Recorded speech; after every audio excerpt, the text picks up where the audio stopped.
Qual é a lei? Ela reduz o FGTS de 8% para alguma coisa entre 2% e 6%, dependendo se quem está contratando é microempresa ou uma empresa de médio porte, e reduz o INSS de 20% para 10% quando você está contratando um jovem. Os dois é para jovens largamente definidos de 18 a 24 anos de idade. E isso foi criticado pela esquerda como vocês estão tirando o direito dos jovens. Não, a gente está reduzindo o preço de contratar alguém jovem, ok? Porque quando você tem o salário mínimo, mais os custos de FGTS, INSS, burocrata, contador, advogado e tudo mais, todas essas coisas, isso cria um preço mínimo. E isso cria uma situação que é o seguinte: se você não consegue valer a pena, se você não consegue produzir isso aqui para alguém que pode te contratar, você quase certamente está excluído da economia formal pro resto da sua vida e condenado a viver perifericamente separado de os centros econômicos principais, e isso condena a sua família e os seus filhos e separa quase insuperavelmente o Brasil em dois. Tem várias outras leis que criam isso, eu consigo pensar em algumas dezenas, se eu sentasse para pensar por algumas horas, provavelmente pensaria em centenas de leis que causam isso. Então eu não estou dizendo aqui que a aprovação dessa lei vai resolver esse problema, mas mitiga? Mitiga. Vamos entender. Vale lembrar, isso aqui foi um pedaço da carteira de trabalho verde e amarelo lá do Bolsonaro, que foi trazida de volta agora. A relatora foi a Adriana, deputada federal do Novo aqui de São Paulo, então por isso que isso acabou caindo na minha frente. Eu não tenho prestado tanta atenção no que está acontecendo em Brasília agora, porque eu estou muito carregado no meu trabalho do Novo. Então vocês devem ter notado isso em menos vídeos e tudo mais, mas tem o Instituto Livre Mercado que eu ajudei a fundar lá fazendo isso, então eu considero que, tipo, tá lá, os caras estão fazendo um trabalho muito melhor que eu, eu não preciso ficar... Enfim, mas foi trazido isso de volta.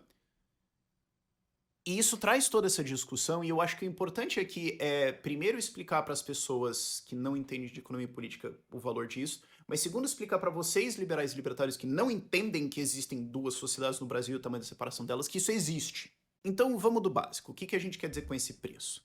Esse é o salário mínimo, mais FGTS, mais INSS, etc, etc. Essa lei reduz esses custos em cima, o que torna esse jovem mais competitivo. E o que muita gente não entende é que quando você coloca todos esses encargos em cima, todos esses custos em cima, você não está tornando as pessoas mais ricas, você não está melhorando a educação, que já é uma porcaria e não vai melhorar, porque se fosse melhorar já teria melhorado. Você não está melhorando as condições de ninguém. Você só está subindo a barra. Se você chegar numa prova de matemática e falar a média não é mais 7, agora é 9, quem está fazendo a prova não vai ficar mais inteligente, você só vai aumentar o número de reprovados. É isso que está acontecendo aqui.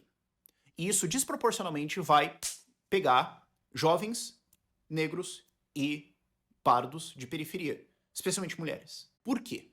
Vale lembrar aqui, primeiro, aos dados. O desemprego entre jovens de 18 a 24 anos é de 18%, dobro do desemprego normal. E o desemprego entre 14 e 17 anos de idade é 32%. Note, a definição de desemprego não é não está fazendo nada ou não tem um trabalho. É eu quero achar um emprego e não consigo. Então vamos pensar o seguinte: se você tem 14 a 17 anos e você está tentando procurar um emprego, quase certamente é porque a sua família está numa condição muito difícil e você está tentando arranjar alguma coisa para botar comida na mesa. Quase certamente esse jovem que está procurando esse emprego mora em uma região periférica. A probabilidade dele ser negro ou pardo é muito alta. E isso sem entrar em gravidez na adolescência e tudo mais, outros problemas, outras coisas que prejudicam o desenvolvimento econômico e que interrompem todo um desenvolvimento de uma vida.